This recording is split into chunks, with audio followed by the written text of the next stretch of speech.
খুলনার পাইকগাছায় আলোচনা সভা ও দোয়া মাহফিলের মধ্য দিয়ে শহীদ রাষ্ট্রপতি জিয়াউর রহমানের ৪৪তম শাহাদাত বার্ষিকী পালন করা হয়েছে।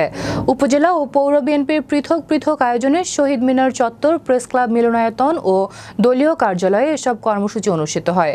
বক্তারা বলেন, শহীদ জিয়া শুধু একজন রাষ্ট্রনায়ক নন, তিনি বাংলাদেশের স্বাধীনতার ঘোষক এবং বহুদলীয় গণতন্ত্রের প্রবর্তক।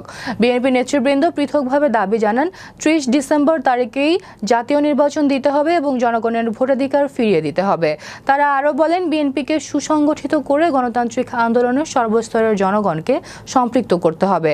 শেষে শহীদ রাষ্ট্রপতির আত্মার মাগফিরাত কামনায় দোয়া মাহফিল অনুষ্ঠিত হয়। কিলাসন পৌরসভাকে আমরা কিলাসন পৌর বিএনপি হিসাবে তাই সেই বিপ্লবী সৈনিকদের মাধ্যমে যে চিটাগাং থেকে স্বাধীনতার ঘোষণা করে বাংলাদেশকে তিনি স্বাধীন করেছিলেন, সেই চিটাগাংয়ের সার্কিট হাউসে রাতে এই বিপ্লবী সৈনিকদের নিয়ে তাকে নির্মমভাবে হত্যা করা হয়েছিল এবং তিনি জীবন করে শুধুমাত্র ক্ষান্ত হননি, তিনি সম্মুখ করে তথ্য করেছিলেন এবং সর্বপ্রথম 25শে মার্চ কাল রাত্রে 12টা 1 মিনিটে কালুরঘাট মেডাল কেন্দ্র থেকে উনি